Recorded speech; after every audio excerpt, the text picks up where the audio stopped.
How do you feel about that smoke? Well, actually, you don't really care. Trying to kill each other. Oh, man.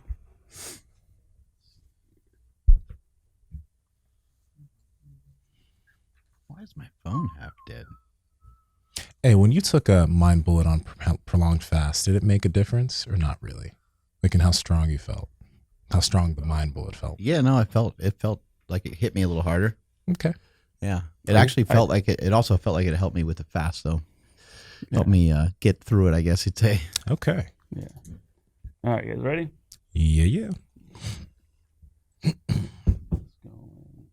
Live. Go live.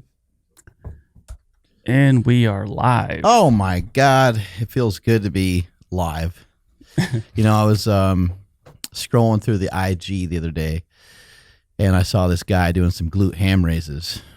And I saw these hamstrings, these ham hocks, like I've never seen before. These lean, long loins I saw. And it reminded me of my boys over at Piedmontese with their Piedmontese beef with how lean your hamstrings are getting. Yeah, well, they're pretty lean, and those cows are actually pretty fucking lean too. It's kind of crazy. Those guys are jacked. Yep. They look like Jay Cutler. They really do. Yeah. Have you heard of what's it called? There's a deficiency in certain types of cows. I forgot. It starts with an M. Myostatin. Myostatin deficiency. The myostatin gene. These cows look like they have that. They're so jacked. Mm-hmm. And they taste great. They really do. They're super like muscular and stuff, but they're not like, you know, they're not stiff in terms of like, you can cut through that shit. It's tender. Yeah, we had steaks are lean, but they're still tender. Yes, sir. Great. Yeah, and we cooked up the stir fry for dinner the other day. How was that? It I was haven't tried that one incredible. yet. We got down, dude. It was so good. She cooked it with like some kind of sesame seed oil or something. So I don't know how healthy that is, but the beef was amazing. That shit was incredible. Yeah. I've had their ground beef. I like that a lot. They had I think a 96% or 94% lean ground beef. That one was really good. And you know, as lean ground beef goes, sometimes those leaner ones just are kind of dry. I didn't find that to be true with the Piedmontese beef. And then also I had a sirloin from them, a flat iron steak. So far, the flat iron steak is in the lead, which I didn't think it would be. I thought the ribeye would be in the lead, but the flat iron steak, I'm really digging that one right now.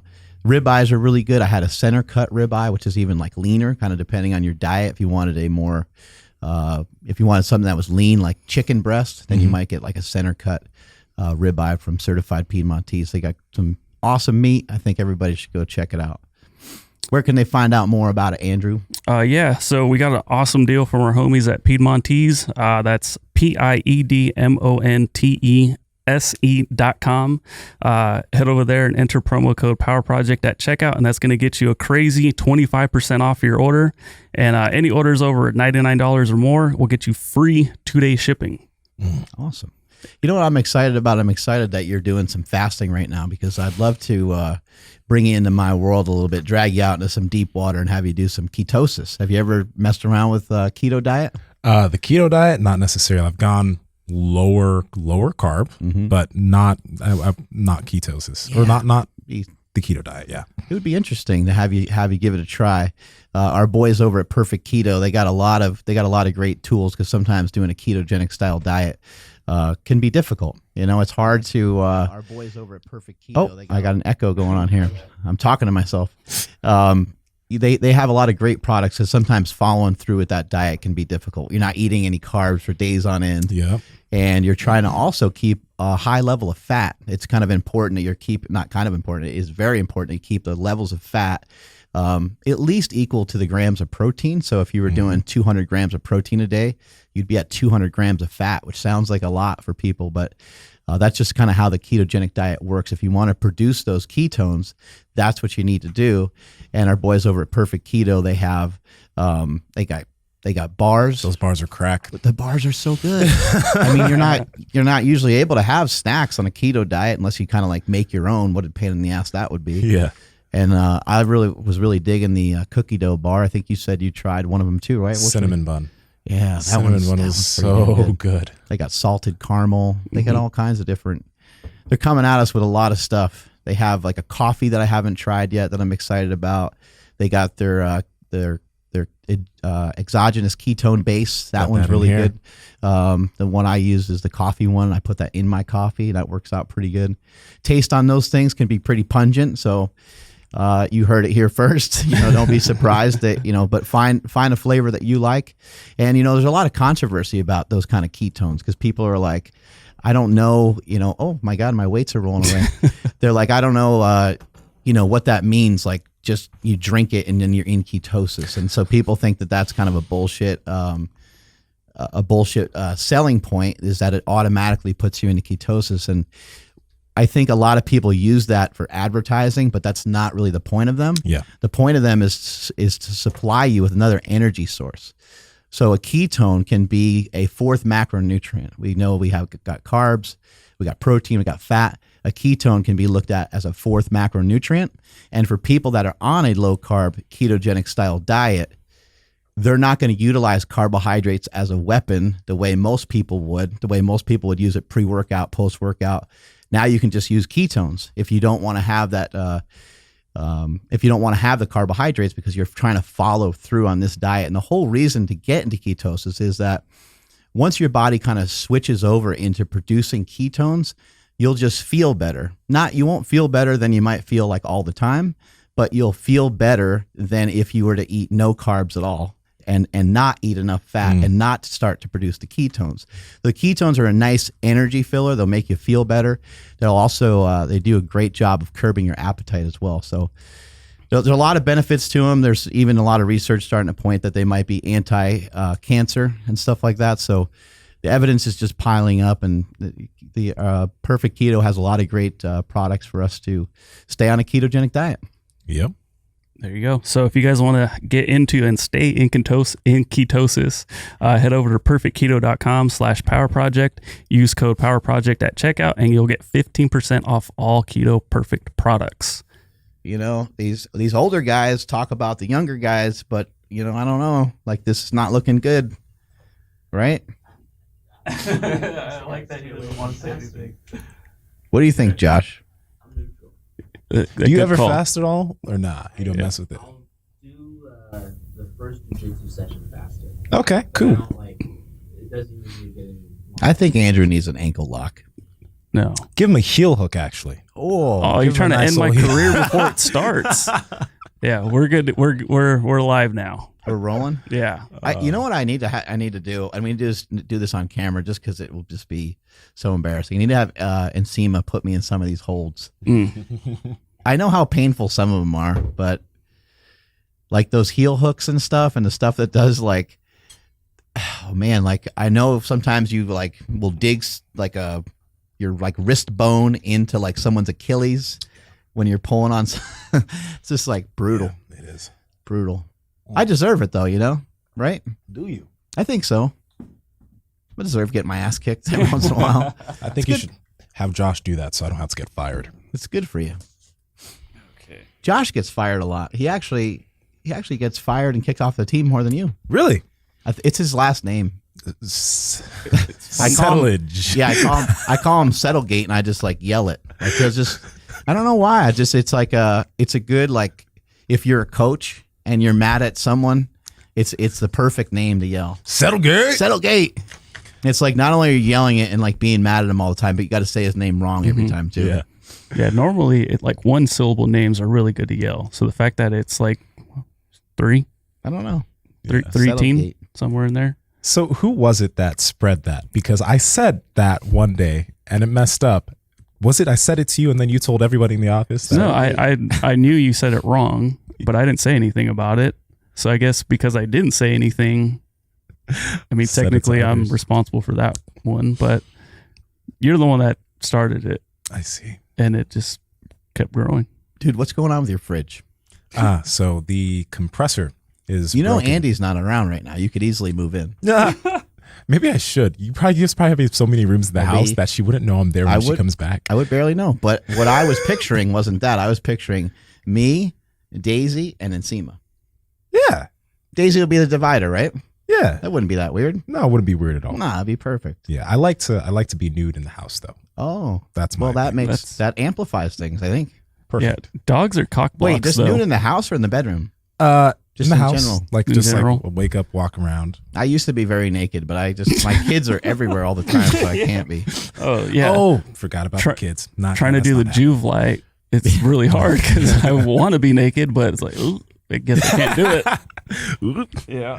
Oh God. Yeah, the nakedness in our house is a weird. My kids are older, so it's it's like and they always use our shower. They have their own. They got their own spot to do a shower, but Wait, they use yours? Why? yeah, they always use ours because our shower is just awesome. It's like there's no door. You just kind of like walk into it, and Oh. it has two overhead shower things. So it's a great way to take a shower. But yeah, they're always like popping in and out of our room. We see them naked. They see us naked. Probably way too much, but it's just the way the house is. Hey, House party. It happens as a kid at a certain point. Like, What are you doing with no fridge, man?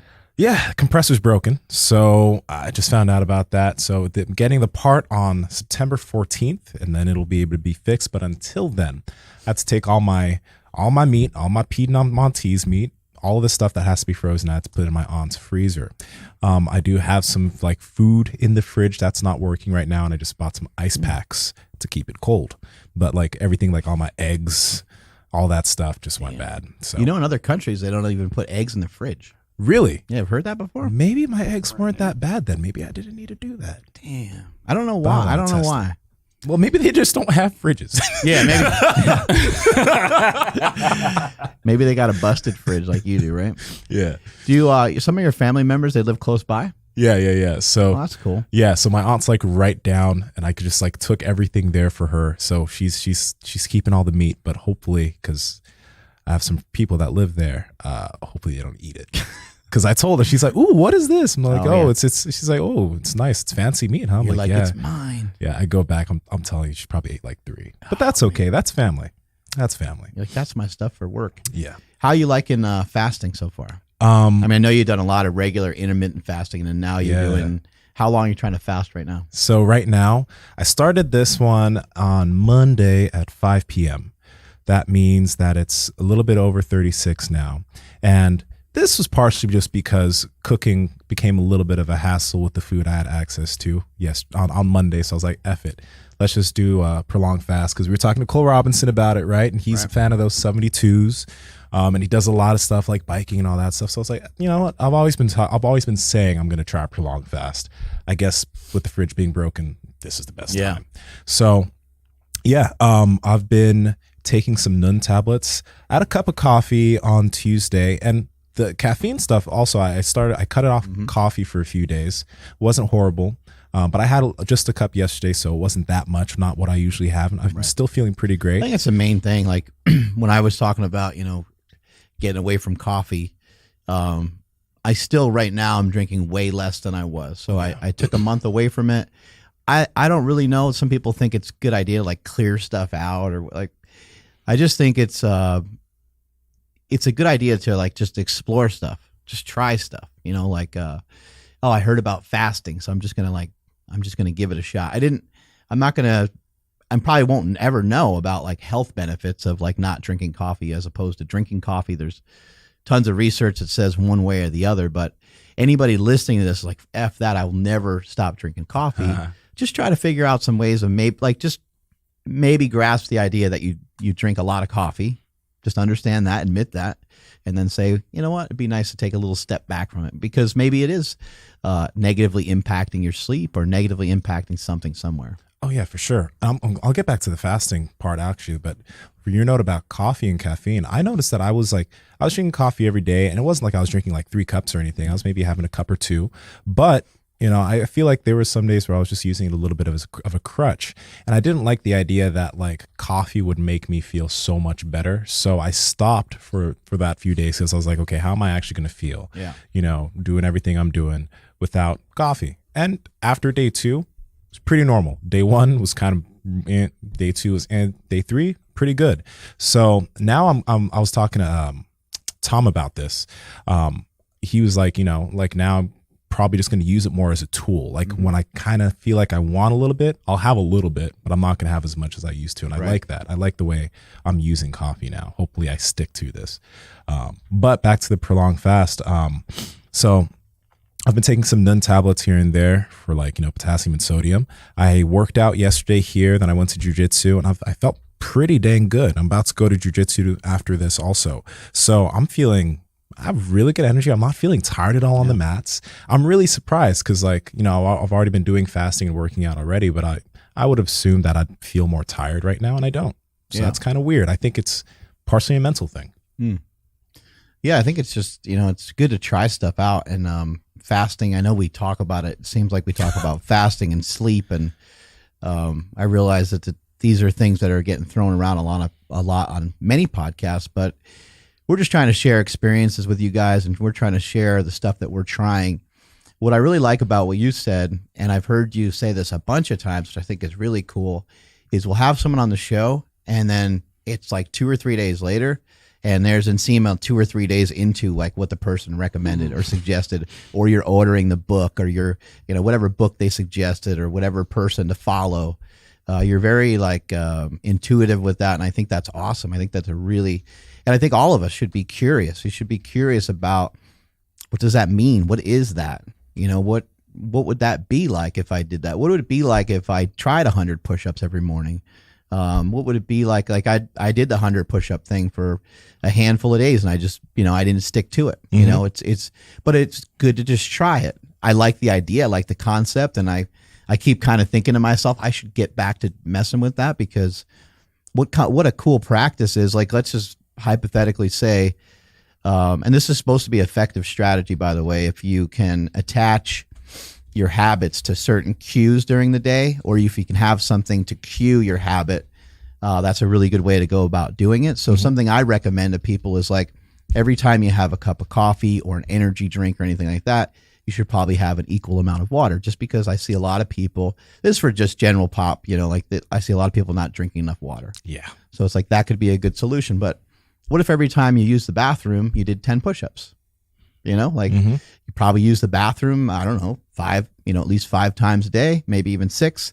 If you did 10 push-ups every time, it's 60 push-ups every day. And it's just a little bit of exercise. Not that you're an exercise nut or you're crazy or anything, but you're just trying to instill some good habits every day. Yeah. And I like it too. Like, we got that from Nick Bear, because Nick Bear loves doing, 100 push-ups every single day. He said he's been doing that since he was like a teenager. Yeah. For over a decade. Over a decade. And I actually really like that, because for me, when actually the AC joint thing I have going on right now, push-ups are a really good thing for me to continue to do to help it recover. So it's just going to push that. It's going to help that out.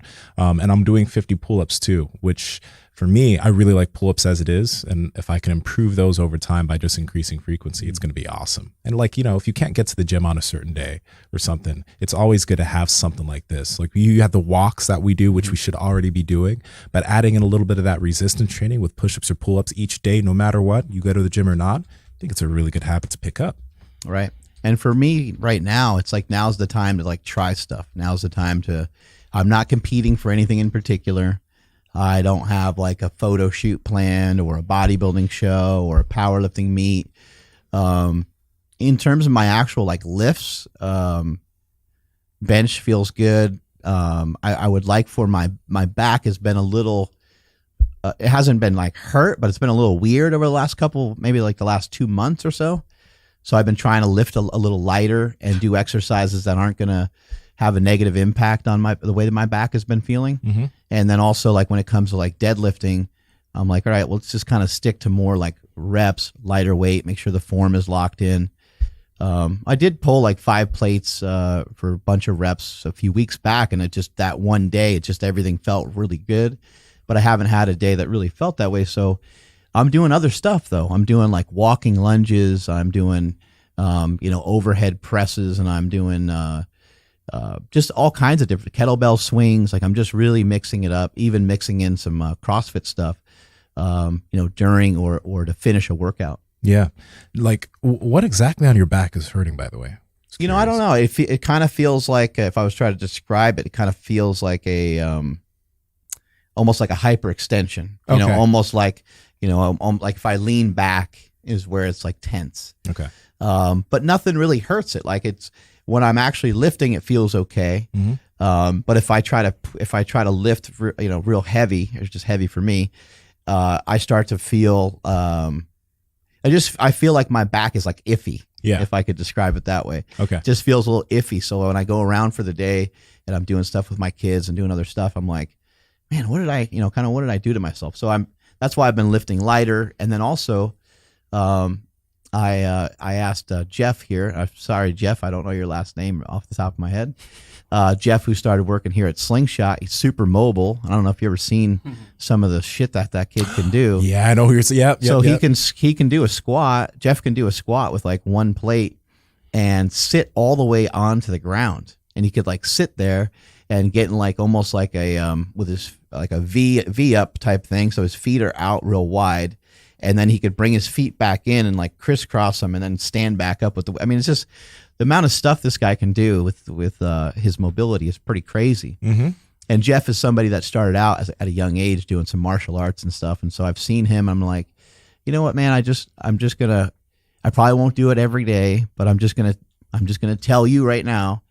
Every weekend, I see you in here every Saturday and Sunday. Every weekend, just put my ass through a stretching routine. Yeah, because I don't have the discipline to do it at the moment. So, he's been doing that with me, and this Saturday was kind of the first go of it. And when I got done with it, so I just said, give me like 5 things. I don't want like to be here for 4 hours stretching, So he gives me these 5 things. And sure enough, there I am, doing a 6th thing and a 7th thing and an 8th thing, all things that he didn't even recommend. It was just, I got into the mode of doing something. I got momentum towards something, and it was giving me positive feedback. I was getting that positive feedback loop, and I was like, yeah, this feels good.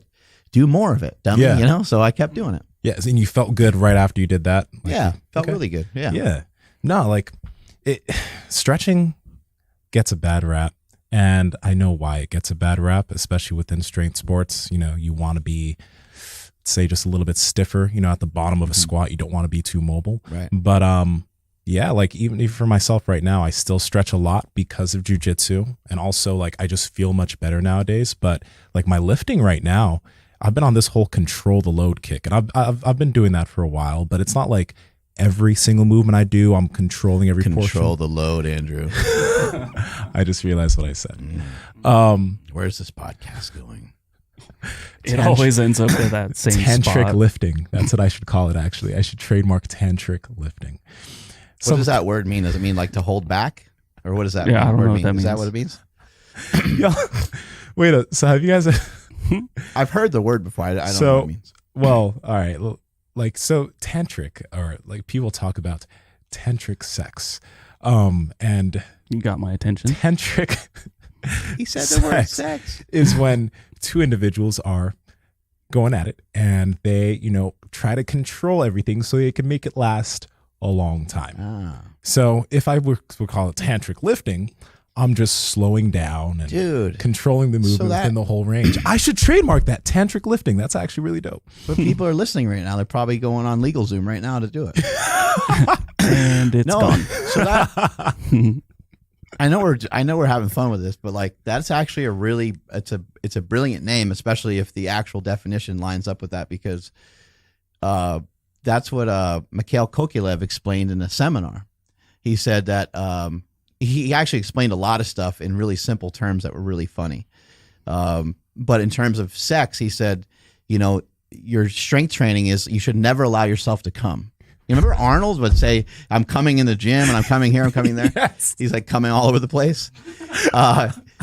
Mikhail Kokylev said that your lifting should just be like a big tease. And at the most, it's like it gets you close a couple times in your training, but you never go all the way. Yo, I thought that was great, So like an example, he pulled over 900 pounds. He had the biggest deadlift in Russia, like in the history of that or whatever. And he's an amazing lifter. He's a multiple time world champion, and he's one of the strongest guys ever walked the face of the earth. I don't know why more people don't know about him. He is retired, but an amazing Olympic lifter, an amazing power lifter, a professional strongman. I mean, no one really has this wide array of things that they're good at, like Mikhail Kokylev does. But he was just able to end up on game day on the platform hitting these huge weights. And in training, I know he did at least like a 900-pound deadlift, right? So I remember in the seminar he was saying that it was really rare for him to go over even 800 pounds. That's 100 pounds, that's 100 pounds less, right? He did go over 800 a few times. He mentioned he did like 800 for a triple and he did like 830 for a few, but I think 830 was the heaviest that he did. And it was for like 1 week.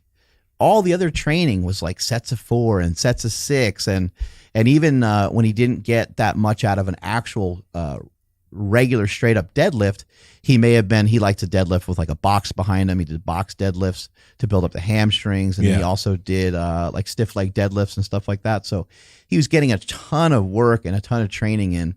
And it was like, he would go kind of hard for like 2 weeks and he'd back off. He'd go hard for 2.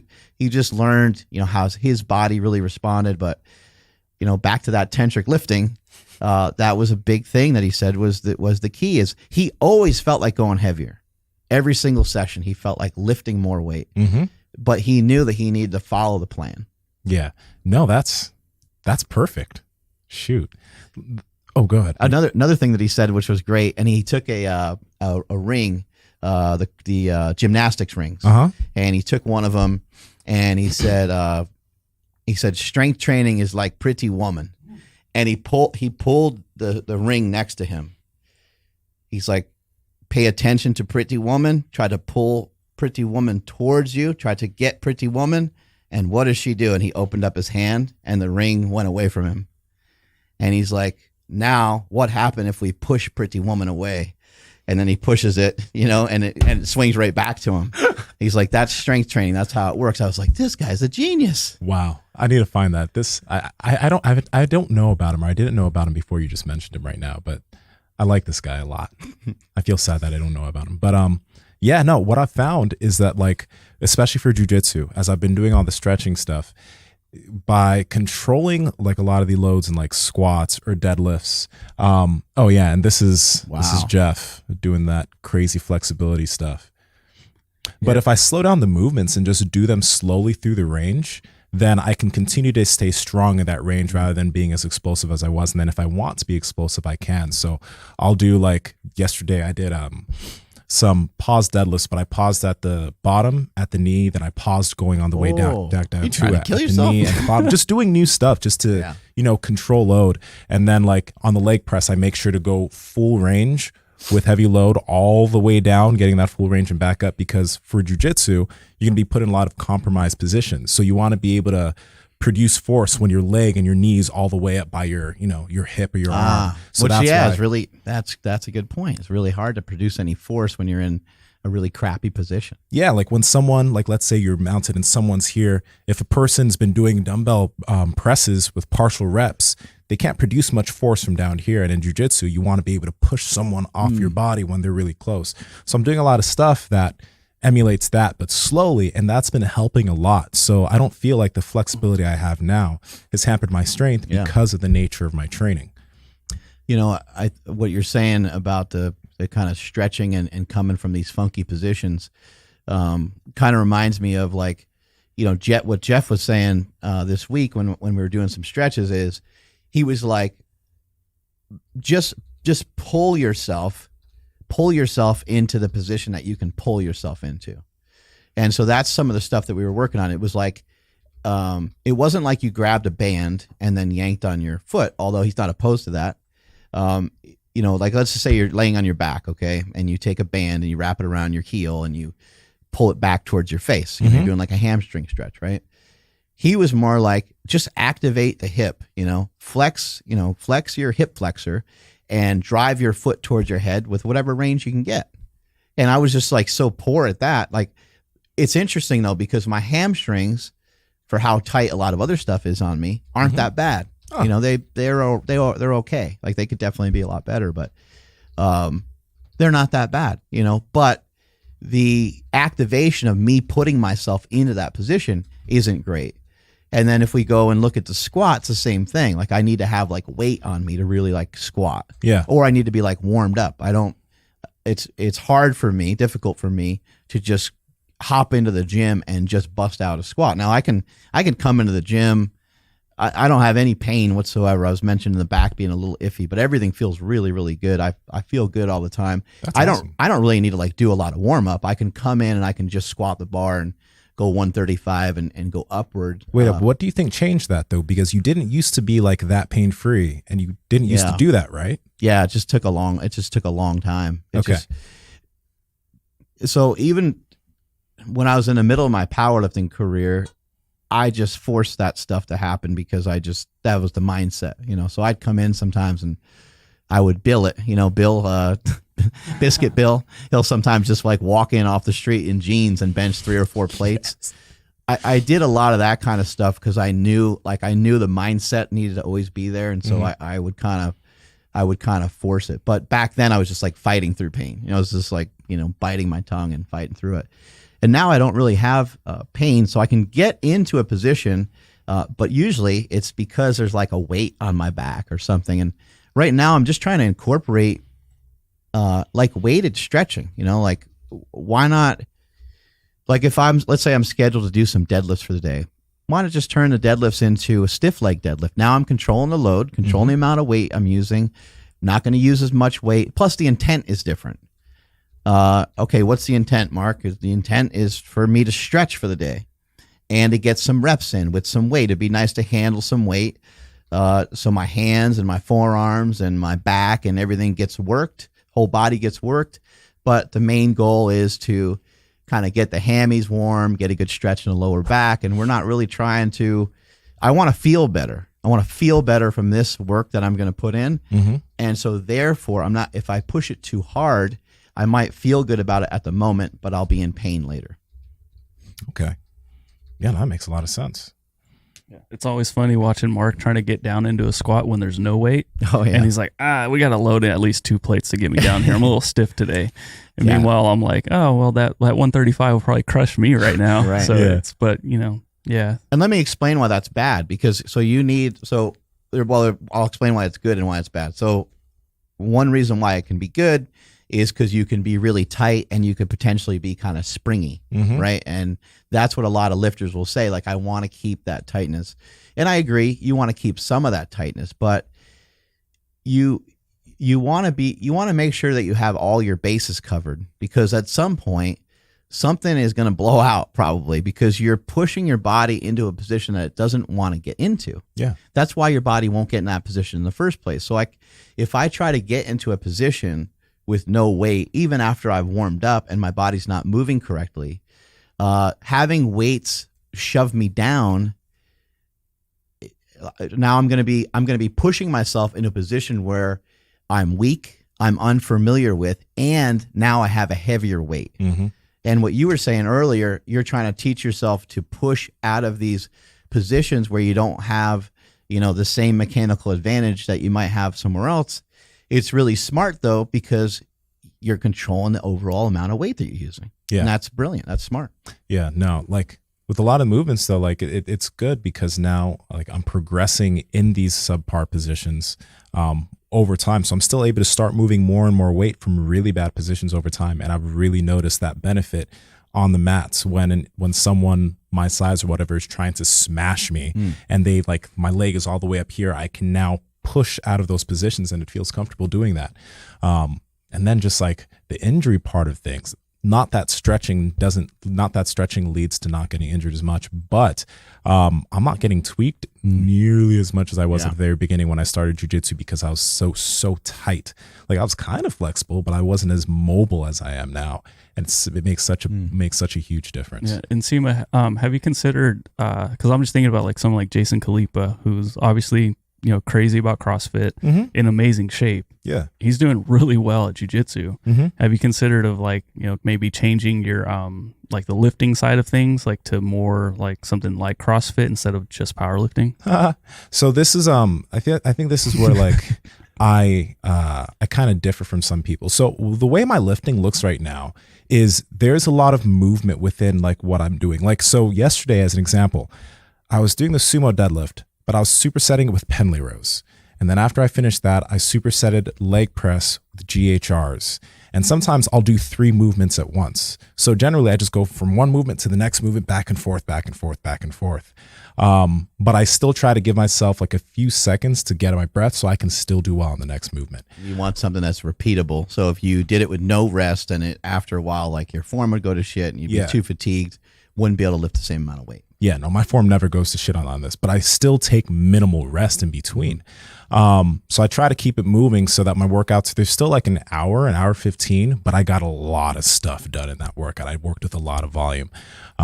CrossFit though, I don't think it's that necessary for jiu-jitsu if you're getting enough mat time, because if you're already doing jiu-jitsu and you're doing all that sparring, shoot, all you just need to do is do more sparring. That's literally the only reason why my endurance has improved so much at jiu-jitsu. I don't get tired. Like I don't have to stop sparring because every single session of jiu-jitsu, I don't take breaks in between sparring sessions. Like how a class looks is like you have the class, then you have like 7 or 8 sparring sessions that are 6 to 8 minutes.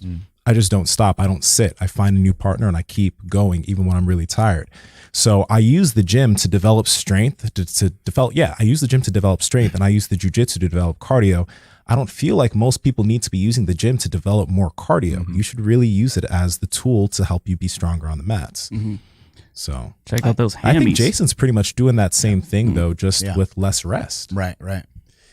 I agree with you in a bunch of different ways. You know, what Jason, the stuff that Jason does is kind of unique. You know, not that CrossFit is unique, but Jason has a huge understanding of how CrossFit works. He's one of the originals, and he's a great coach, and he understands a lot about training in general.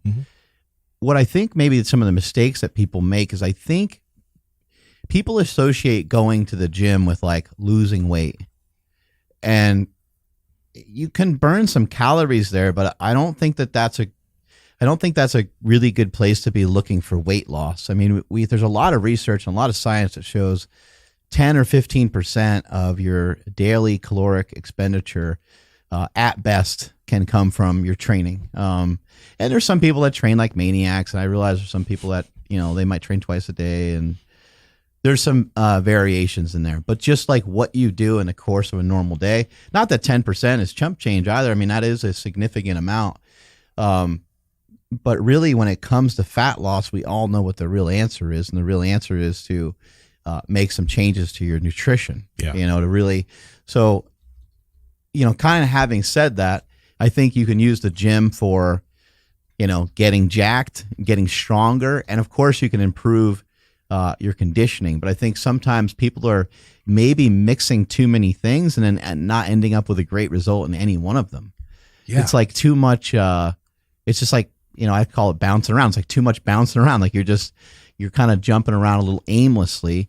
And if you are going to jump around and you are going to do some of those things, just make sure it just has a point. And the point to it could simply be the fact that you just like it. That's okay too. But you don't want it to ever to be to your detriment. You don't want to do it for 3 hours and have it be something that punishes you. In my own training right now, I'm trying to blend in some work where I lift heavy. I'm trying to blend in some bodybuilding work and a little bit of conditioning work.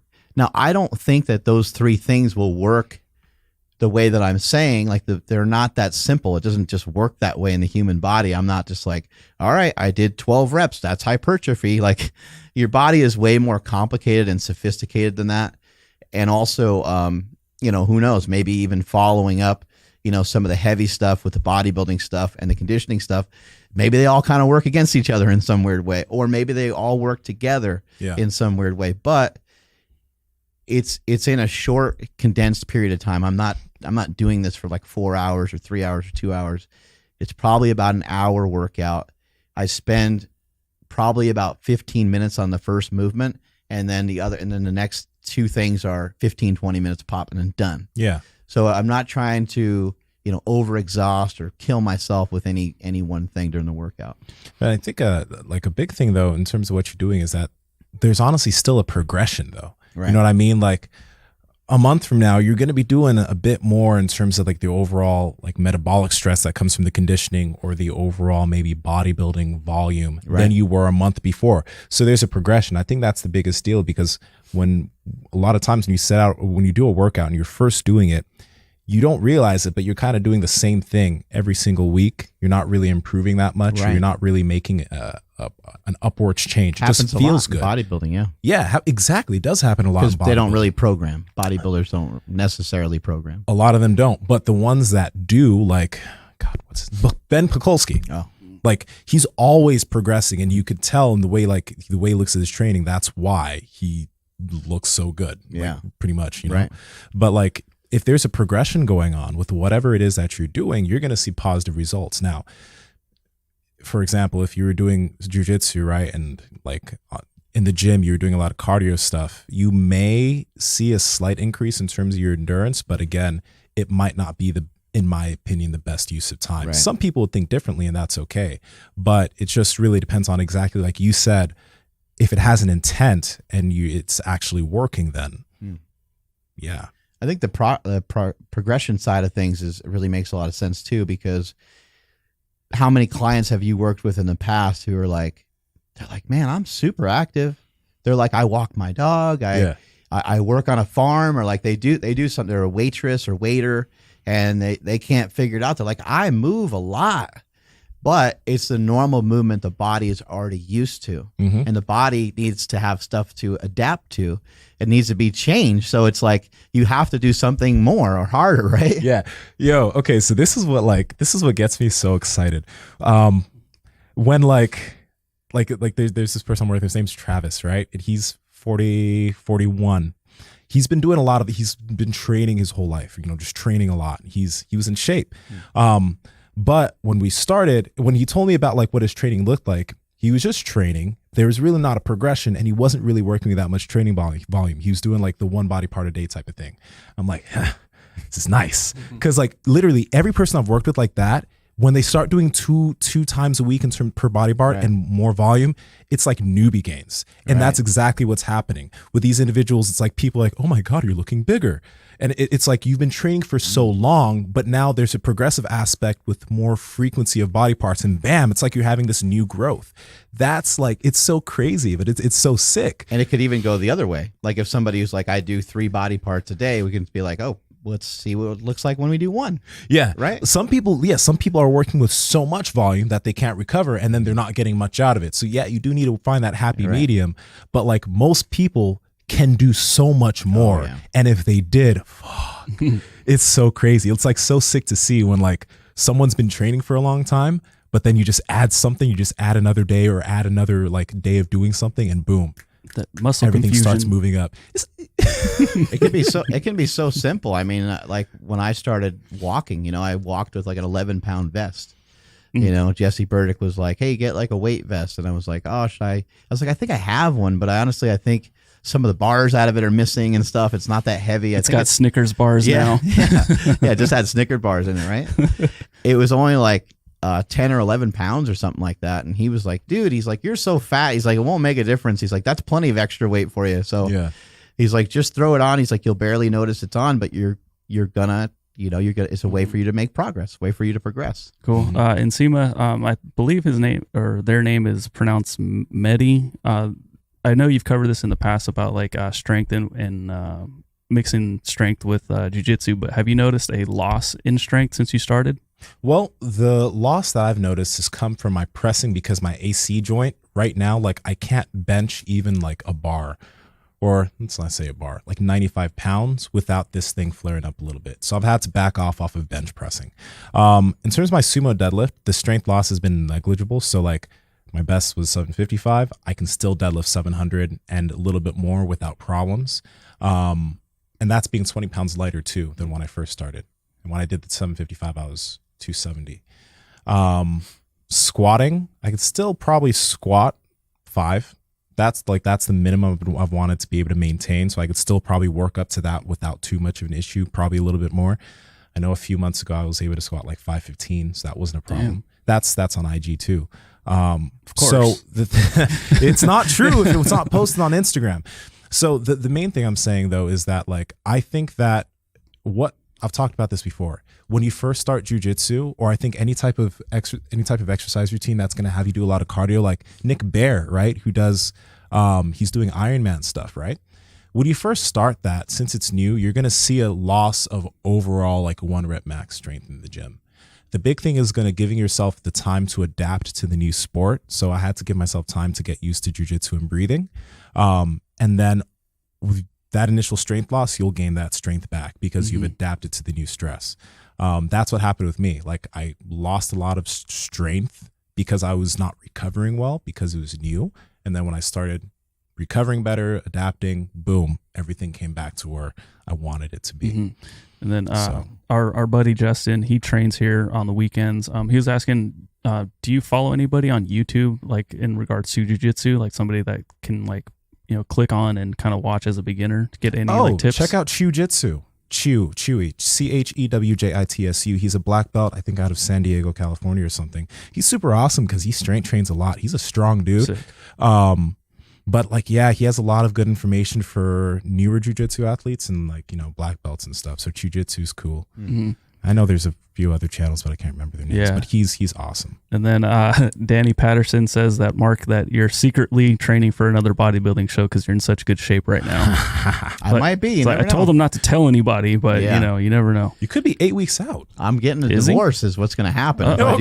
if I get on the stage again. Oh, that's right. And get kicked out of the house. Well, maybe that's why she bounced for a week because she was like, you need to get your shit together. Yeah, you need to get fatter. Yeah.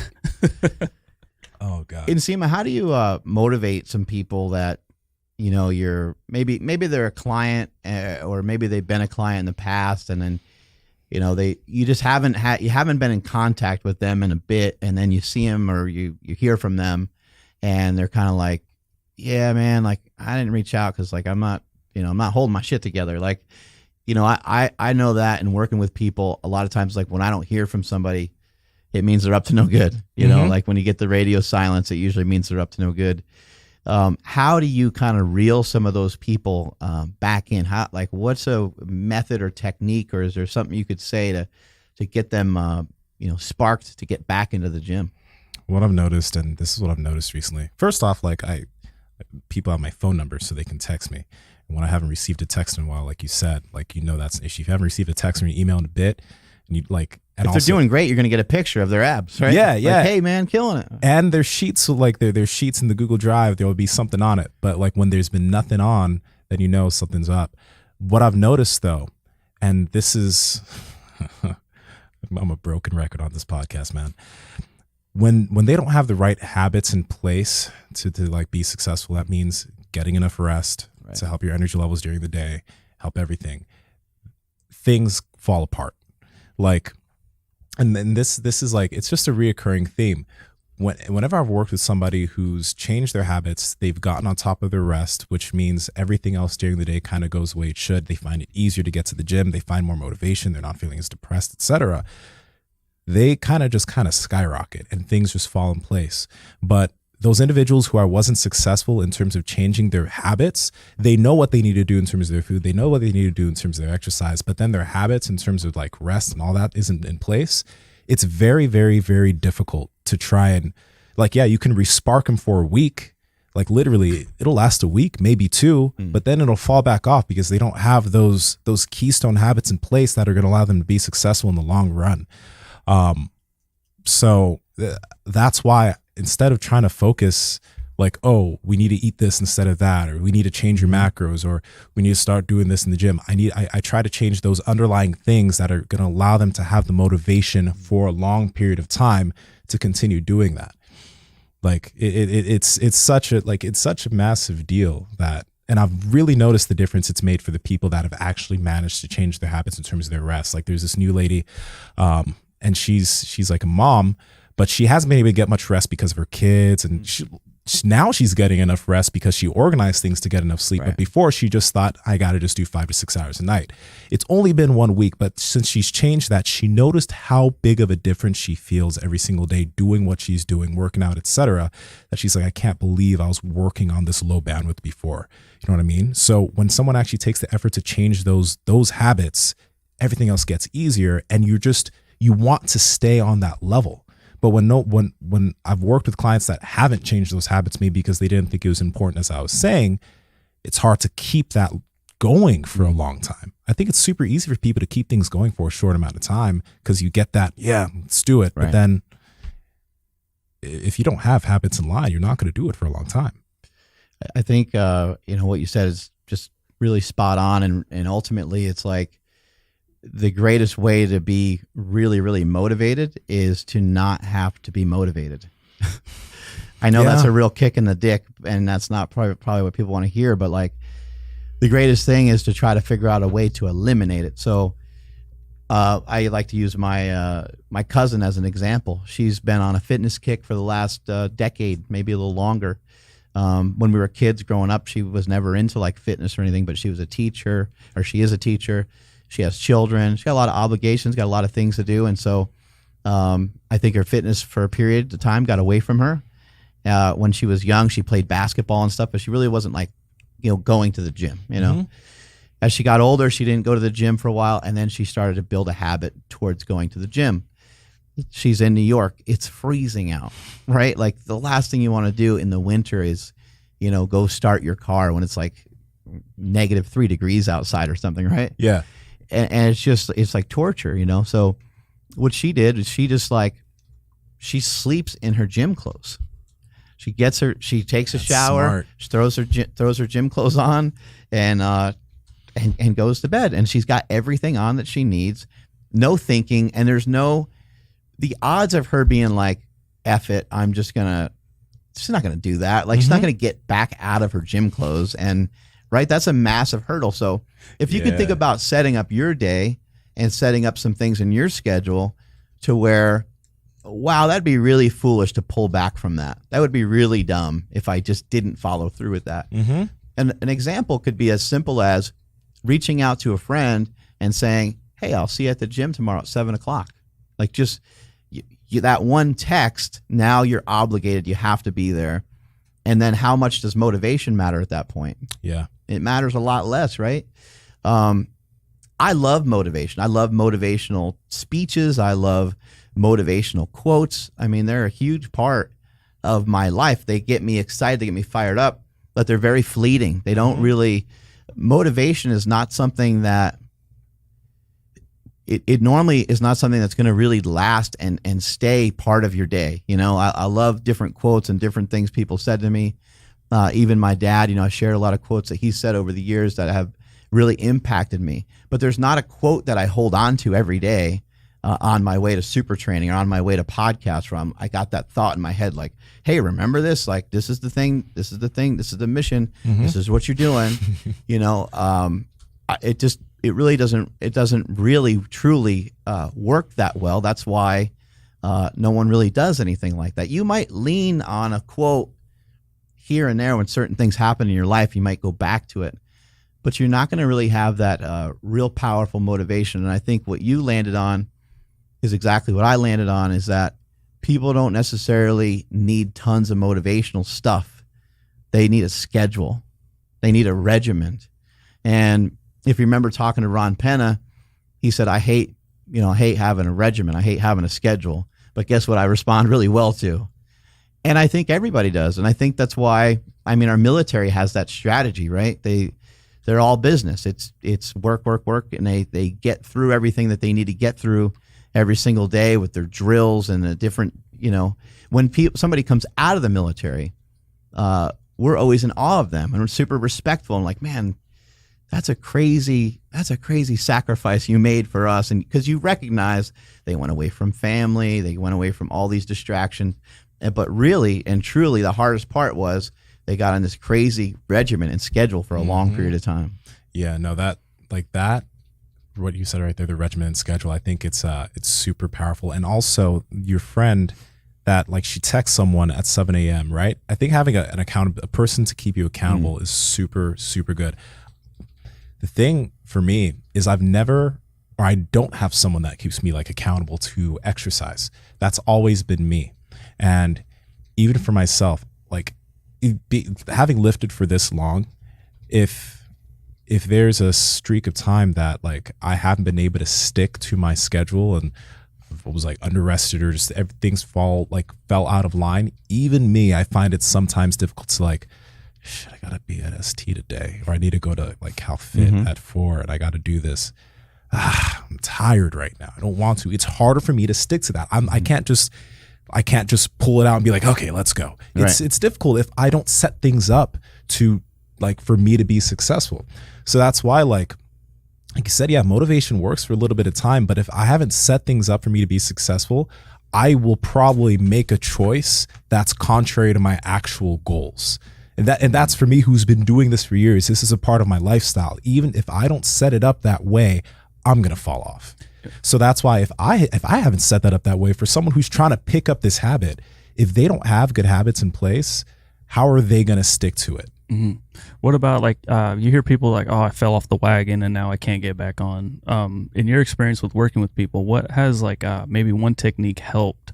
You know, like they were on they were on a roll and then all of a sudden they did fall off.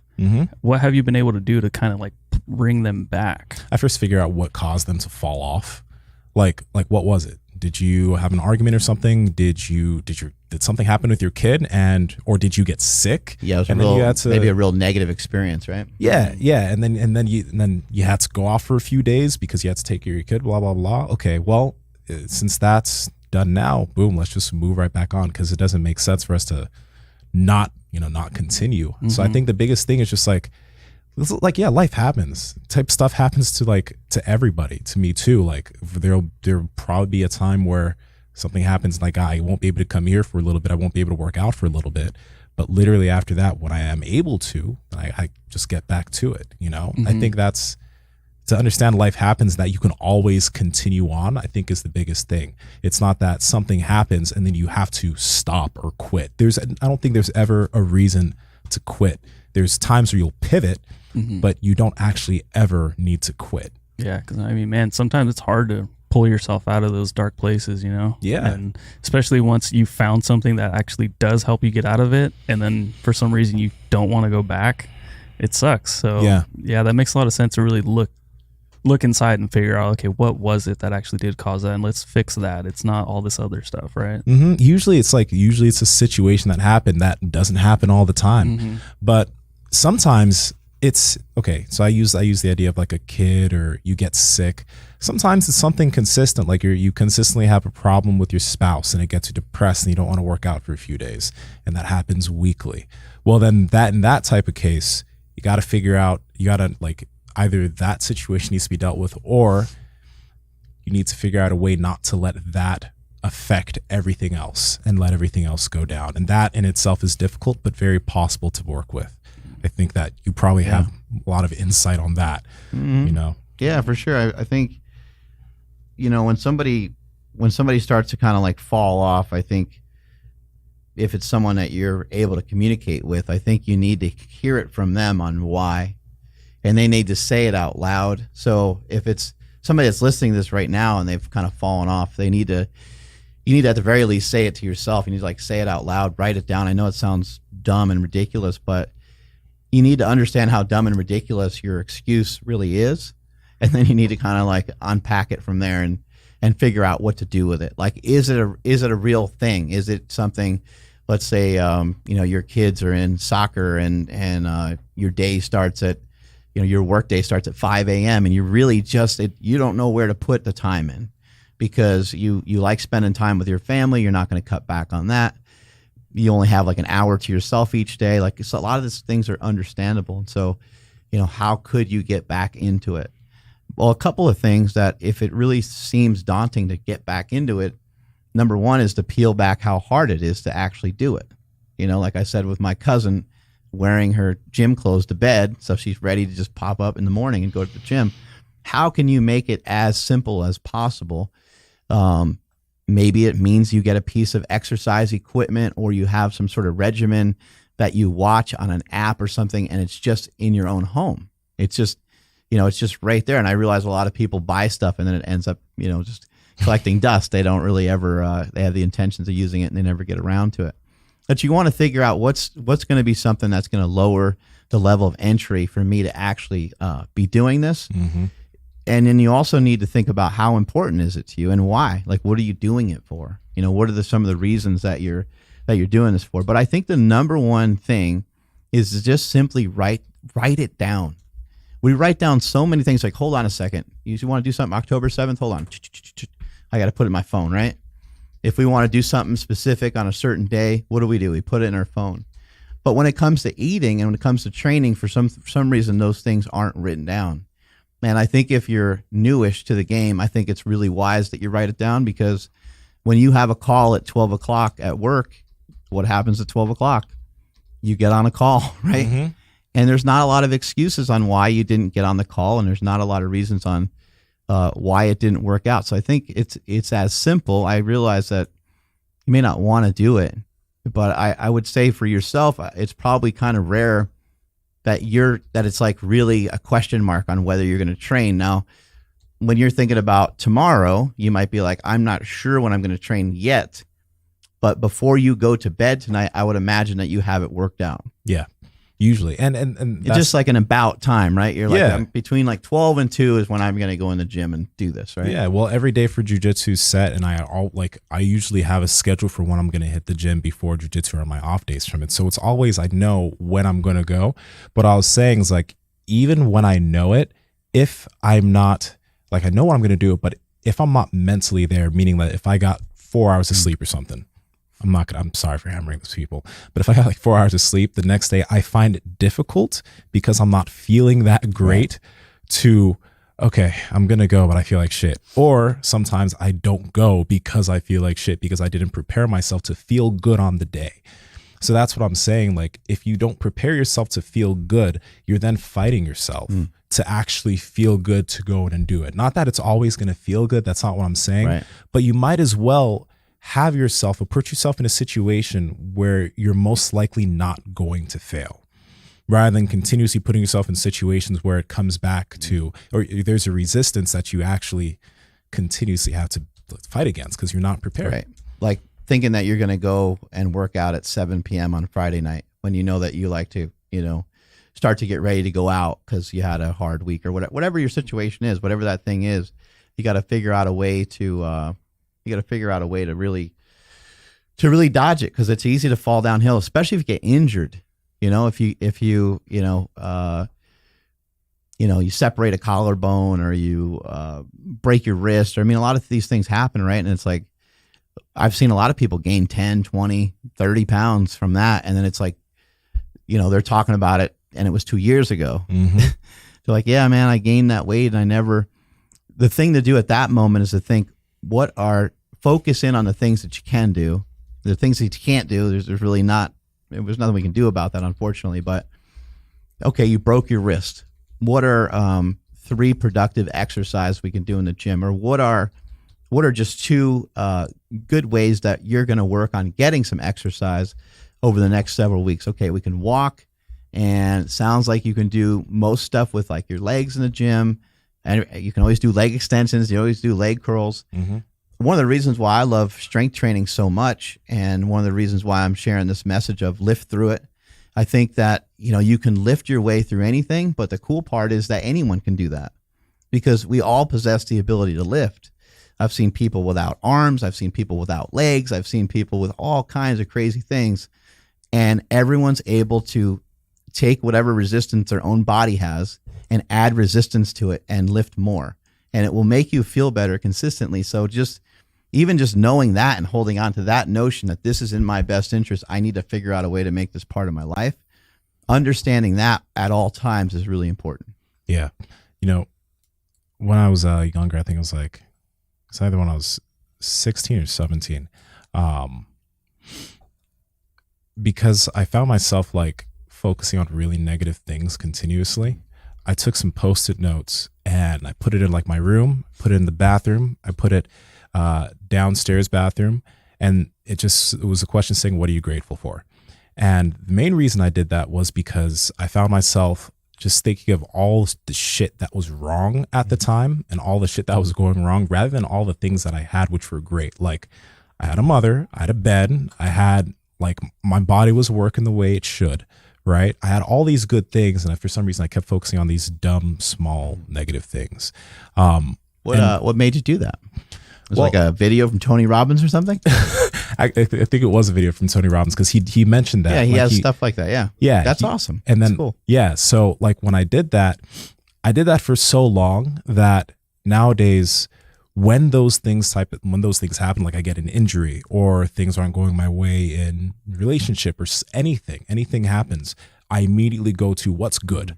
Like what could be worse? Like when I had my knee injury and I had to I couldn't, I think I had my meniscus removed or whatever here. I was just happy that I could still walk because I know a few people who can't. And I was happy that I could get in the gym and lift something because I know some people who can't, and I think that makes a big difference, especially because like when we were talking about how to get yourself out of that pit, a lot of people are just depressed and it's just something that's continuous. It's not because of something specific. There's just so many things that they're just depressed about.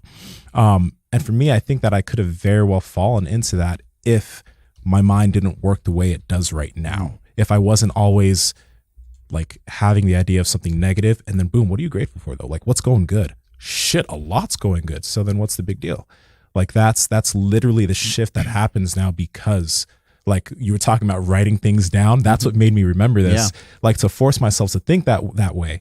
I had that shit written down all over the place. What are you grateful for? What are you grateful for? What are you grateful for? So it always comes back to that because I think all of us and all the people listening, we got a lot that's going really, really well. And probably not that many things that aren't like that. Or if they're not going our way, they're not that big of a deal. Right.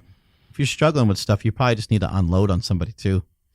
Hopefully you got someone that you can just let it all go on, because once you get it out and once you say it, then it's like, okay, all those things are wrong. And just like you said, it's like, well, there's still a lot of cool stuff going on. Like you're still alive, you're still, you still have A, you still have B, you still have C. And there's really no reason why we can't work on making you feel better all the time. Yeah. It's hard though. Yeah.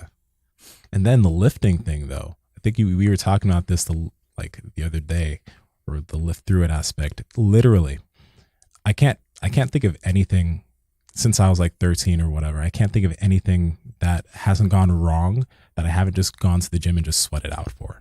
Like literally there's nothing. Even nowadays, like I'm happy that I have two outlets. I have jiu-jitsu and lifting, but like you just go in, you have this resistance, you throw around some weight, you come out feeling good, and you can just attack whatever problem that was later on. It's helped with literally everything that I've had to deal with. I can't think of anything that it hasn't helped with or that I haven't turned to working out for. So it's just a damn good outlet.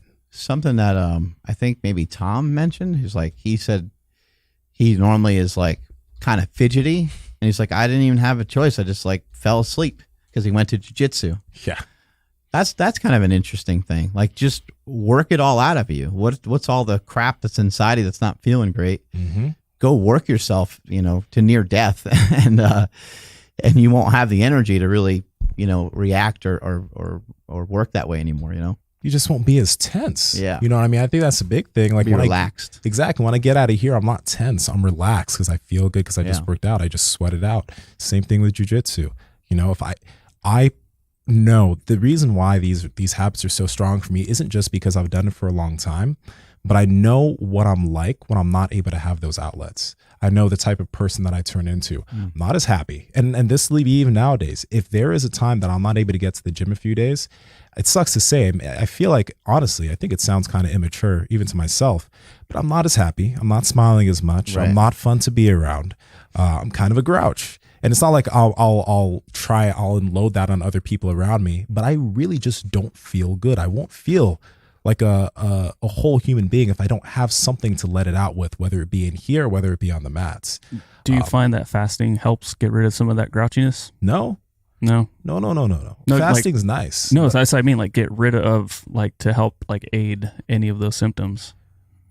Because I'm just saying because I noticed, like, remember on the I believe it was the last podcast I told you guys, like, something feels a little bit off, like something's unbalanced right now with me and I can't figure out what it is. And so yesterday's 24-hour fast was probably the best day I've had in like 2 weeks. Fasting helps me it helps me feel more even.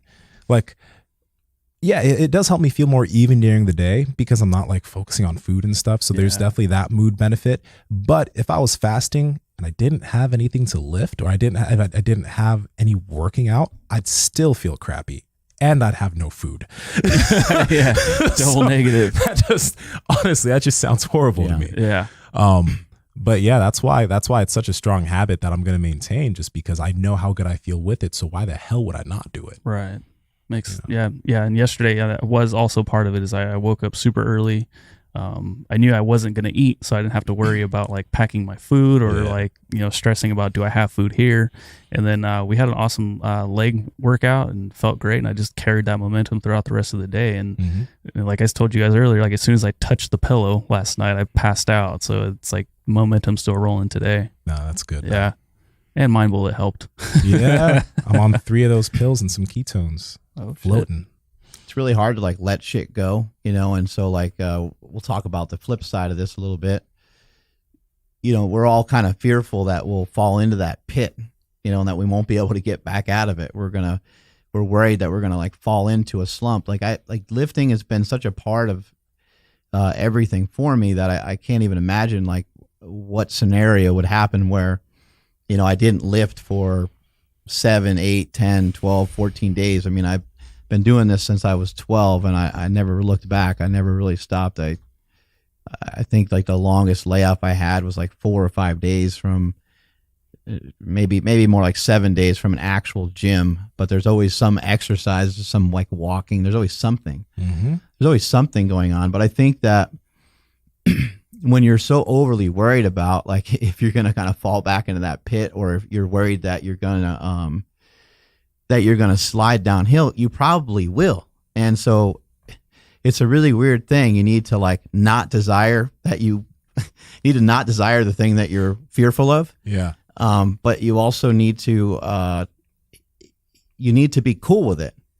You need to be okay with it. Like if you miss a day, fuck it. Like it's fine. If you eat like shit, it's fine. Like you need to, how do you figure out a way to be okay with it? You have to be like level headed about it. You have to say, well, I don't really do that often. And whatever way kind of like makes the situation a little bit better for you.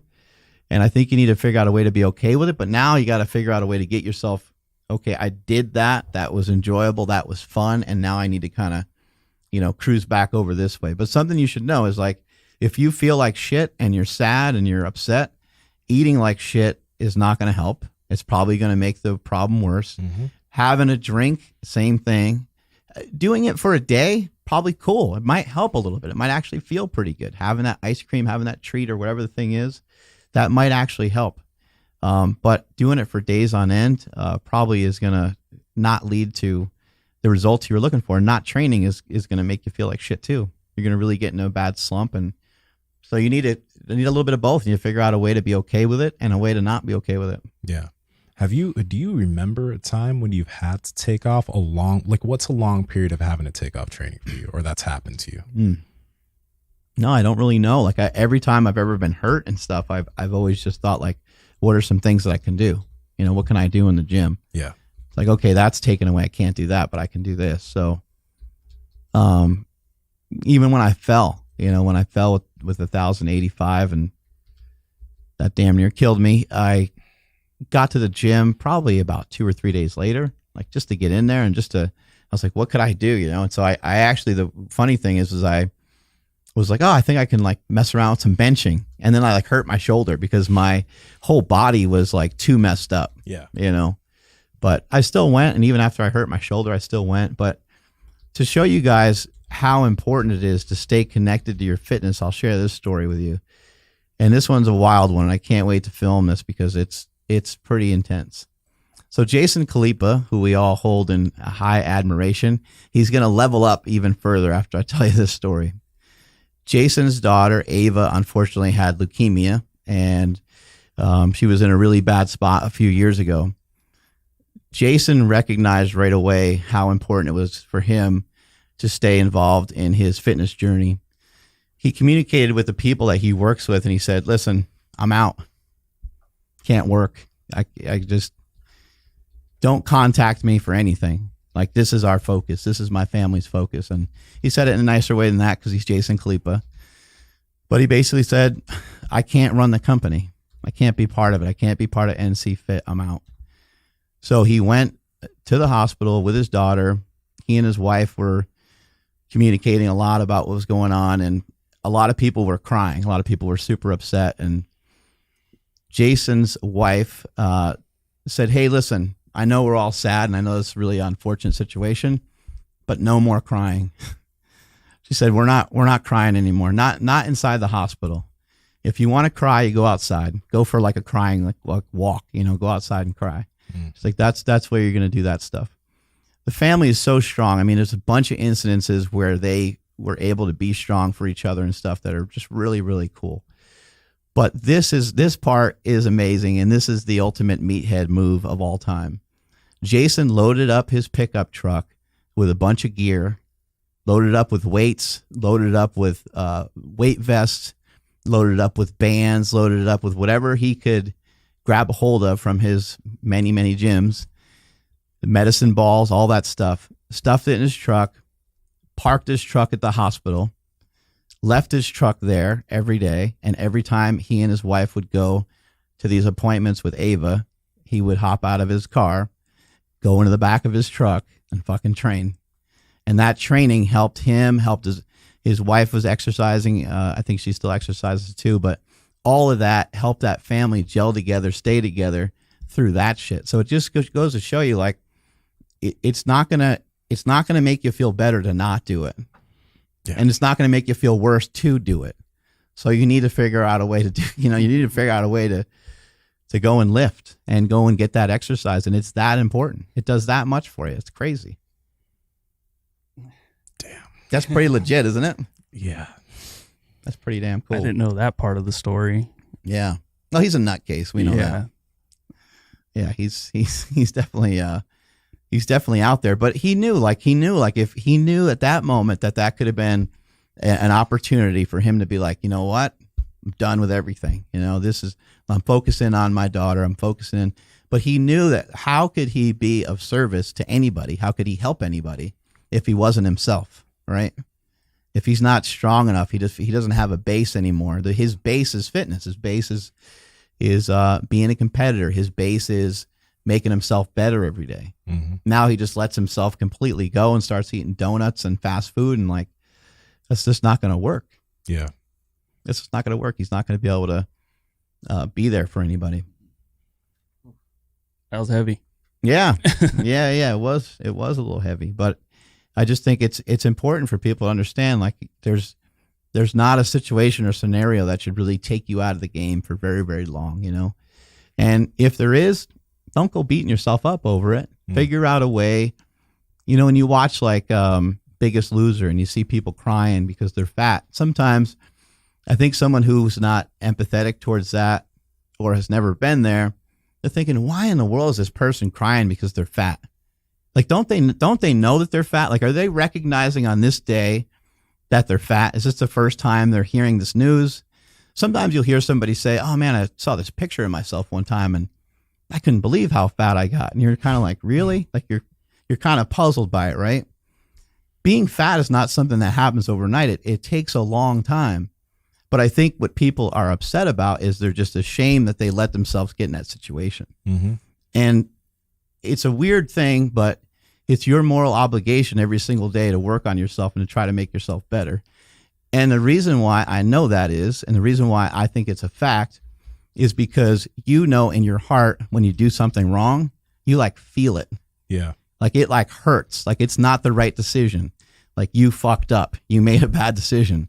And so that's why you don't get away. You don't get away with it. You don't get away with you can make some bad choices here and there, and you can be okay with those because that's what makes us human. We have a lot of choices, right? Mm-hmm. We have a lot of different things we can choose from, but in the grand scheme of things, you should be trying to figure out, how do I just move?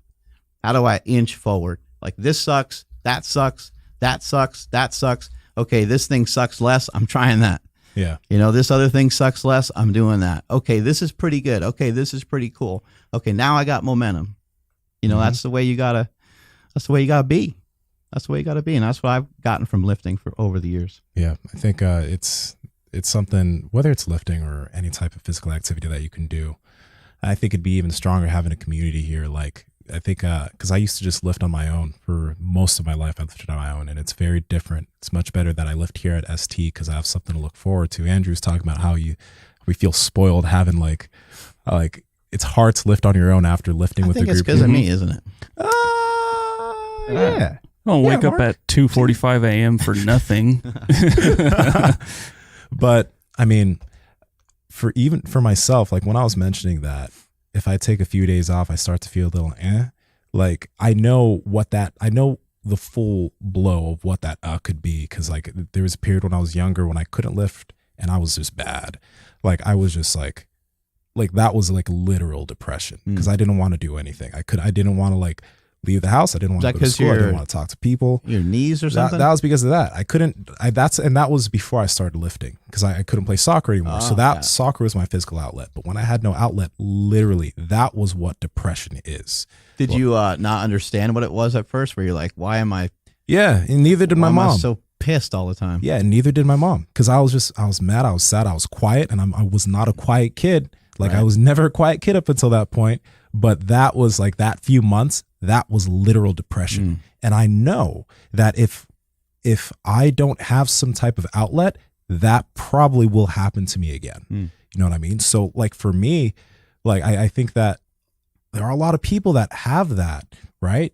And if they could just find some outlet or a community outlet where they have people, like I think like that's why like if you could find a gym where it's a community or that's why CrossFit's so powerful too, because you're not just going in there on your own. You're going in there. You have a community of people.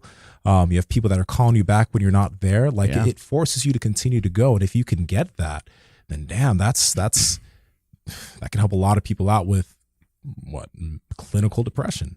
Because I think I had that shit. I had that shit for sure. Were you mean to your mom at that time? I was just quiet.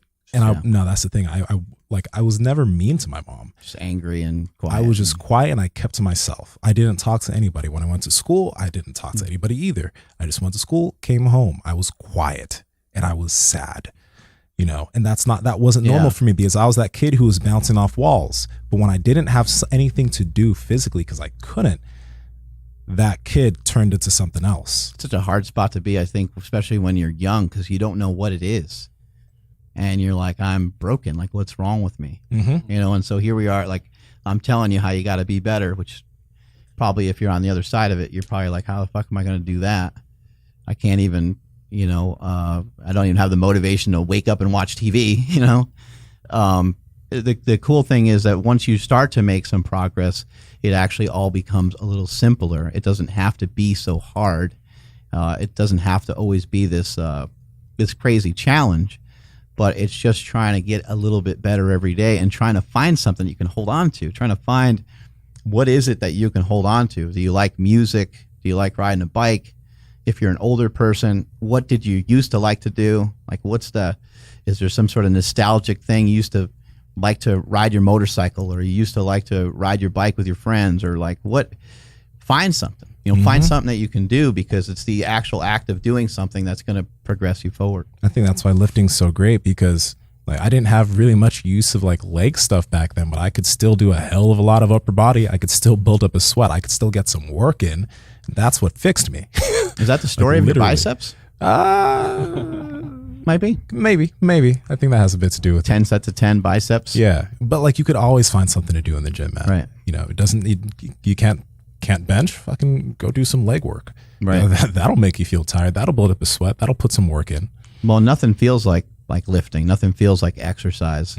You can challenge yourself with food and you can challenge yourself with academics and things like that, but they don't match up. They don't feel the same. I asked some of the live listeners, like, what has lifting helped push them through, you know, whatnot. Colin said that it helped him get through stress of school and fear of being a failure. Danny said it helped him with all types of angst.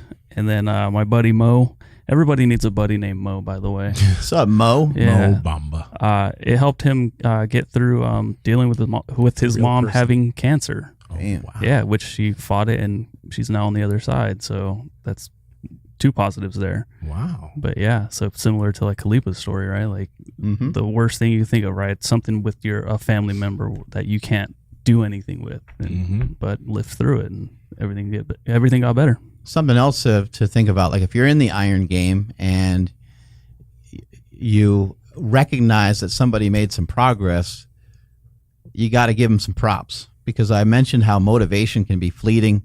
It comes and goes, and you can listen to a motivational speech. It hypes you up for a little bit. It can kind of sort of maybe work, but not work for very long. However, I think all of us in this room probably have a compliment or 2 or 5 or 7 that you remember from when you're a kid. Yeah. You remember, like, a compliment can last a lifetime. Yeah, man. Somebody telling you that they, noticed that you dropped some weight, or that you did something different, or somebody giving you a pat on the back for like a job well done. That shit lasts forever. And so if you recognize something in someone else where they're making some progress, you better give their ass a pat on the back, Dude, no, that's funny. The first ever compliment I got for like my gym gains was sophomore year of high school. Kenzel Murph. We were at the middle school. Like, there's this tree at the middle of campus. And I was in my group of boys, right? Up, I was wearing my stupid brown T-shirt because I had no style, right? And she comes up with this group of girls, and she's like, "Nsima, your biceps are looking kind of big." I'm like, "Oh, thanks, Kenzel." I remember that shit like it was yesterday. That's great. Oh man, that was the first compliment ever I got, and I never forgot it. I never forgot that shit. Yeah, that's crazy. It's crazy. And like, if you haven't received many compliments in your life, well, now's your time to get one. Yep. Go in there and get it. Go train. If you keep improving and you keep getting in better shape, and like no one recognizes it, then you're hanging out with a bunch of dickheads.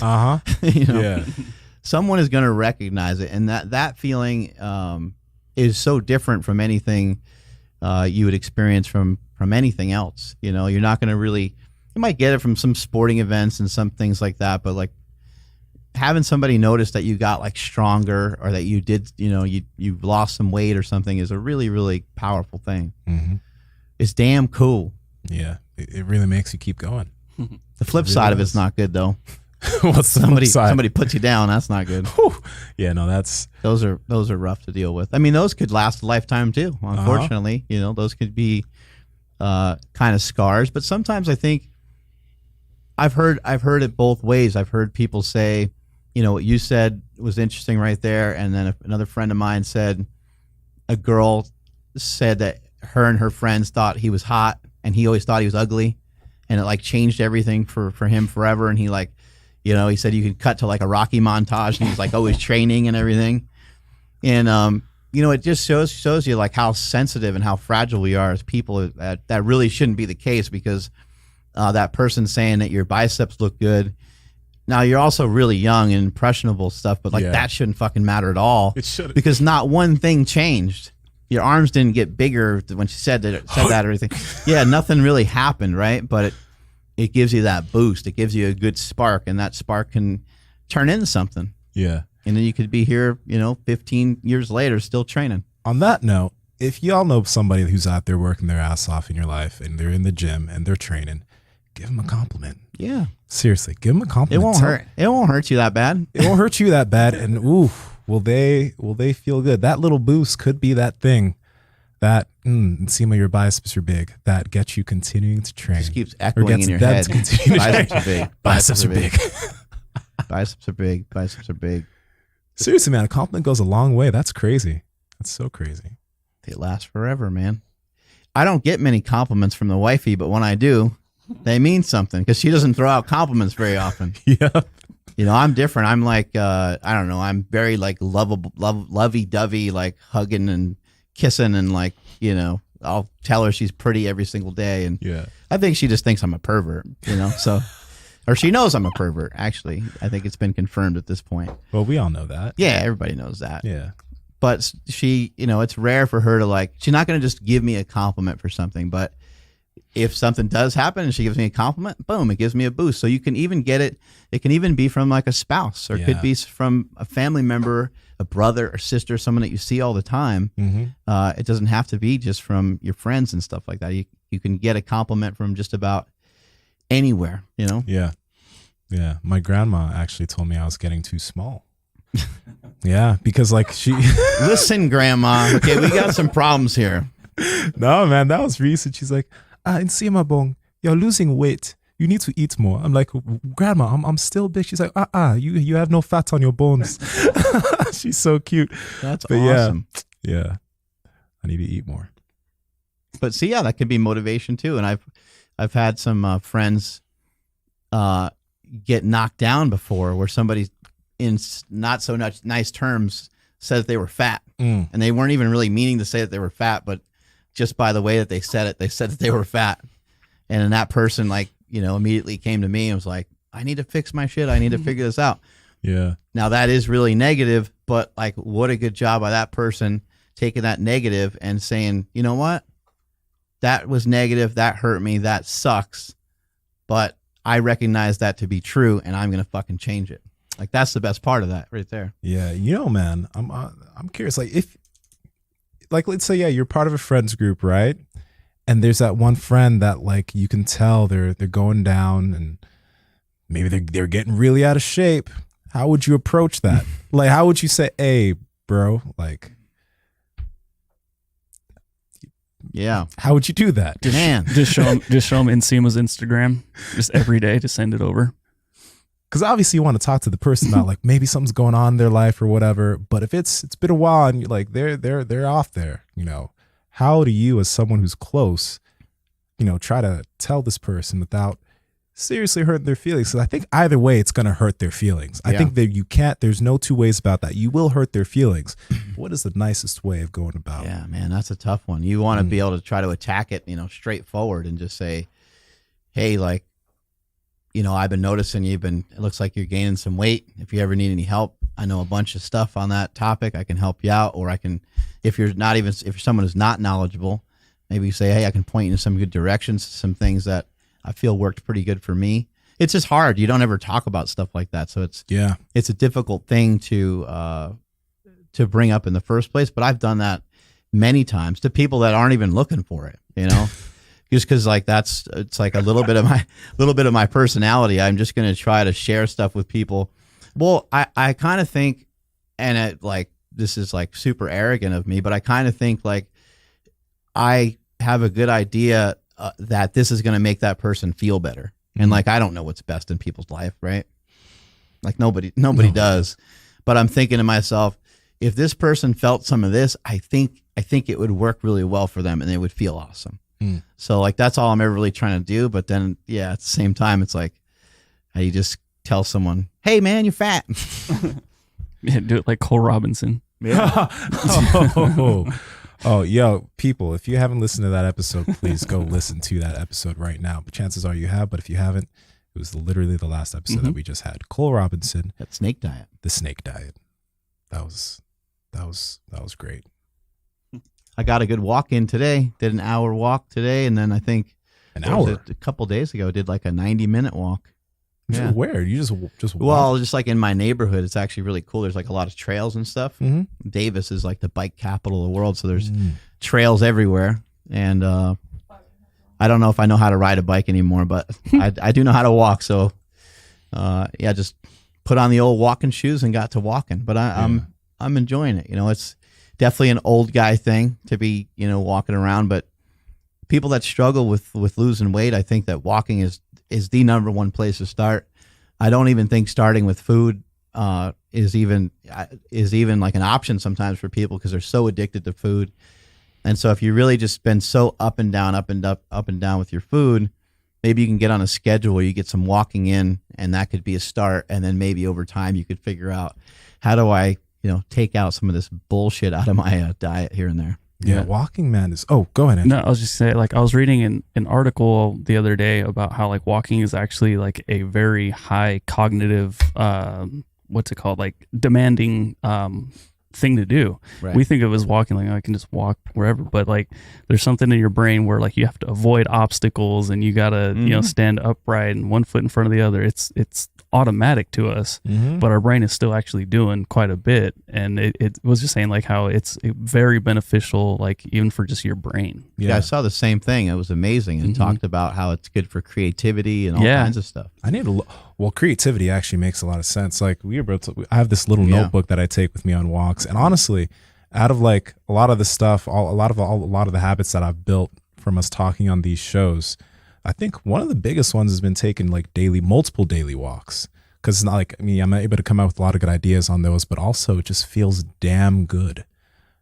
Like it just feels really good. And then I get to sleep easier. There's just so much. We already know the benefits of 10-minute walks and stuff. Getting out in the sun, of course. Yeah. I'm going to send you this link right now, Nsima. So I'm going to read that right after we get off because I'm actually really curious about that. I would not have thought that it's still cognitively demanding. I wouldn't have assumed that. Yeah, it's weird. I mean, I'll have to read, like it was, there's a book about it too. Dang. Yeah, it's a lot. And it's just really cool to just see like how something, like I said, something's so automatic to us to just go walk. Everybody does it every day. Yeah. Well, most people. But yeah, it's our brain's working. This is on a website called bustle.com, and it's 8 ways that walking can change your life. It lowers your risk of developing depression is number 1. It improves your overall cognitive function, releases endorphins. It releases a protein called BDNF, which you can read more about that. I'm not going to try to explain that one. That's too hard, but it's basically just some expansion of your mind, I guess you'd say. It helps with mental and physical fatigue, strengthens the hippocampus. You need a strong hippocampus in this world, don't you? I can never find my class on the hippocampus though. I know. I don't know. I don't know where it is. I'm racking my brain for a pun, but I can't. It improves creativity. Too late. And number 8 is increases blood flow in your brain. And I think it does like a bunch of other shit too. Like that's even just kind of the tip of the iceberg on that one. Yeah. No, overall, I'm not generally a mad person, but I just feel happier afterwards. I just feel good. Yeah. It's a really good habit to build for like everything that we're doing or everything we're trying to do. It sounds so simple. And I used to think when I was in my early 20s, 2021 or whatever, I used to just think that walking was so unnecessary. Why not just run or whatever? But like nowadays I can definitely see why like walking is just so damn powerful. Well, and then also too, like why not run? Like if you can run, then running could be pretty productive for you. But if you're not someone that routinely runs and you start running out of nowhere, you may have an issue with being consistent because it might hurt, it might make you sore.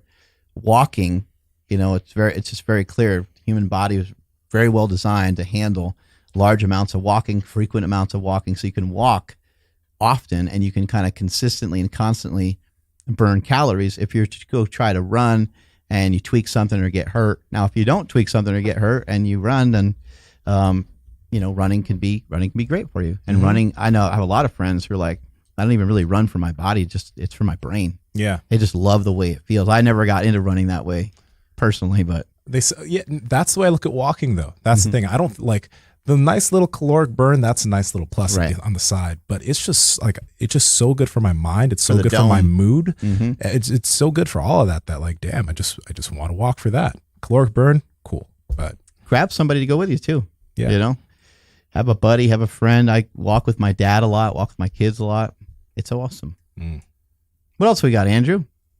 No, I was just looking at the book that I was talking about. It's called In Praise of Walking, the new science of how we walk and why it's good for us. There's another good book, which isn't really a book. I love books that aren't really books. It's more of a picture book. Oh. It's called Eat Bacon, Don't Jog.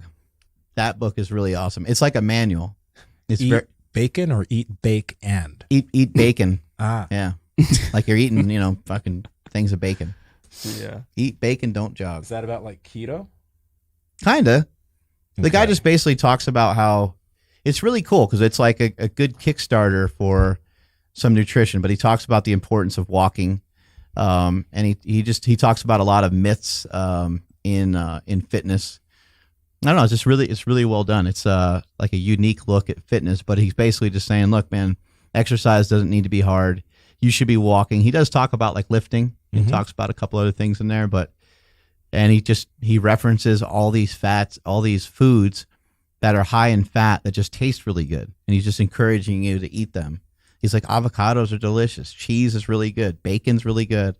Why not adapt eating some of these things? And I mean, people get excited about bacon, right? Like, I mean, you can almost make an argument. People get as excited about bacon Actually, maybe they get more excited about bacon than they do sugar. I don't really see a lot of people running around with shirts and socks that say sugar on them, right? Mm-hmm. People get really pumped about bacon. Yeah. And so I think it's kind of great to kind of shift your mindset towards, fat and protein, in your head, getting excited about that rather than maybe like a bowl of ice cream. I understand the excitement over the bowl of ice cream, but maybe we can have a similar level of enthusiasm for that steak, that ribeye. Yeah. What if the ice cream has peanut butter cups in it?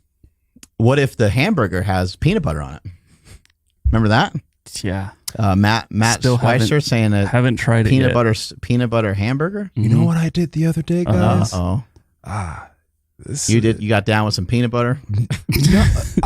in a way. So I had some of that. This is gonna sound weird, and this sounds very April-ish.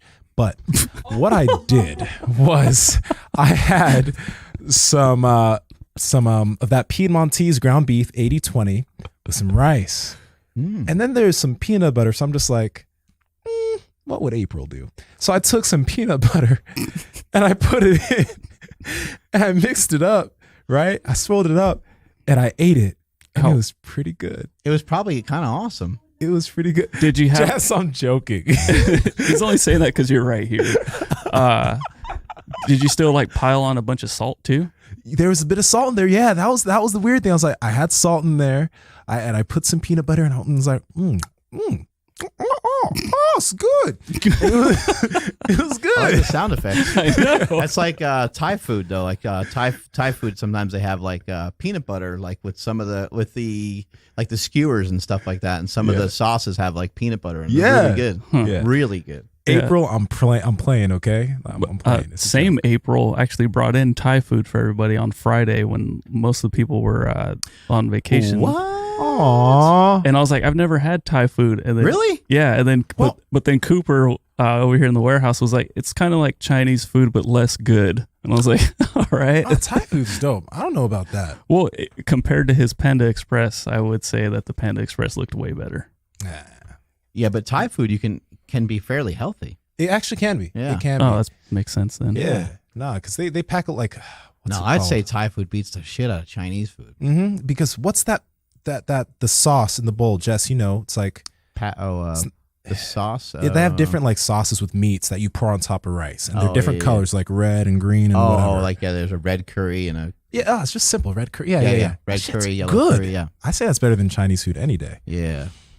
I want some Thai food now. Chinese food does taste good, but it's just like garbage. Oh. It's just like fried. It's just all fried and gross. It's fried, But and it does salty, yeah. does taste good though. Pork fried rice. That's really good. Okay. Fried The rice, Chinese pretty people listening are probably like, that's not even Chinese. Oh yeah. To me, PF Chang's is like legit Chinese food. So I don't know shit about Chinese food. Any Americanized like anything is always like amazing because we're so fat. So like fat. we're like, hey, you know what? Mexican community, we got this. Chinese community, we got this. We'll make this way fatter than you can possibly imagine. Bruh, when I went to Mexico, the funniest thing happened when I went with my girlfriend. I asked for a burrito, and the lady was like, burrito? Oh, What? Burrito? Because she like, they don't make burritos. damn. They were like, what? What the hell's a burrito? They're just like, So- take the taco and wrap it up a little Like, extra. A yeah. little thicker. A burrito's like an American, like Andrew, you can educate, like, No, I mean I've grew up with burritos, but yeah, I guess maybe they only sell tacos, right? yeah, like Yeah. they had hella good tacos. Those are the best tacos I ever had in my life, but they had no burritos. And she didn't know what a burrito was. I was like, what? It's pretty funny. You're trying Yeah. to explain it. You're like, it's just a larger taco kind of. Yeah. You just need the flour to be the thing to be, or the corn to be bigger and wrap it in there. I felt so American. Yeah. Yeah, because it would be made out of flour, so that's probably why they were like, Yeah. yeah, Only the corn tortilla. yeah. Like, oh, you do need to make it fatter. What about the crunchy? Is that American? Is that like a Taco Bell thing? I'm Yeah. pretty sure, yeah. That's I mean, a we fat had American. them growing up again, but I'd imagine we messed that up over here. Churros. Oh, that's definitely us. Yeah. Yeah, Nice. Yeah. I like churros. yeah, they're amazing. I've had them in a while, but I like churros. Do you guys remember the ones that when we were walking on the Santa Monica Pier, they were selling them? Oh yeah. Yeah. I'm pretty sure those were like made with who knows. I mean, I don't know what they were made with, but man, they were Throw really some peanut good. butter on those. Oh, that would be so good. Man, like all this food talk. and I'm not eating for a little bit. That's you know, it's not that bad. What are you gonna eat at like Steak, 3 or 5 or Steak. 6? When are you gonna eat? a fat steak, probably at like 5, because I want to actually have it be 48. I don't want to cut it close. Nice. So yeah, steak. I'm gonna go to Costco, buy some eggs, and buy a crock pot. I'm Yeah. gonna use that crock pot for tomorrow's meal since I don't think it's gonna be ready for today's. But yeah, steak and eggs and avocado, and I'll probably add more stuff to that. But you know, one cool thing that I found at Costco, this is from Tom. I don't know, I probably told you, they have pre-hard boiled eggs.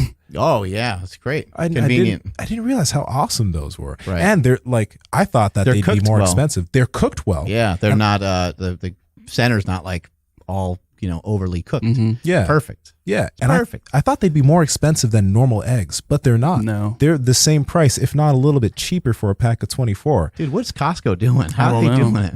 Seriously. How are they handling this? Yeah. Yeah. Every once in a while, though, you'll get a batch that's like impossible to open. Oh yeah. Like the peel Need open scissors. things. Ah. Yeah. No, I've never found it easy to open. There's not just a batch. It's just like every single one I've opened has always been like, Yeah. use my teeth. Yeah. Yeah, it's tough. Yeah. You guys watching the Khabib fight this weekend? Yeah, I want to. I'm I gonna have want to to check now. that one I out. forgot Yeah. about it. Dude. Well, Saturday. Oh yeah. Tomorrow night is football. The goddamn start of the 2019 Damn, NFL already? football season. God damn it. Shit. I'm gonna sit there with a fucking football helmet on and Yeah. watch that shit. I'm gonna be pumped. Before I forget about the Khabib fight, it's like at 11 a.m. because they're in, Oh. where are they? Yeah. Dubai? Yep, Is it? you got it right. Yeah. Dang. So yeah, like the card technically starts at like 7 a.m. Mm. I'm like, dude, I'm finally gonna get through an entire card and not fall asleep because it'll be during the day. That's crazy. Damn. Yeah, I gotta figure that one out. That's Friday night. I have Quinn's birthday, and so I got all her girlfriends over the house. Oh, yeah. So I'll have to record the fight probably, and then watch it when I get home from the gym or something. That's going to be a good one. Anyway, we're out of here. We're babbling on. Strength is never weakness. Weakness is never strength. Thank you guys for listening. Catch y'all later.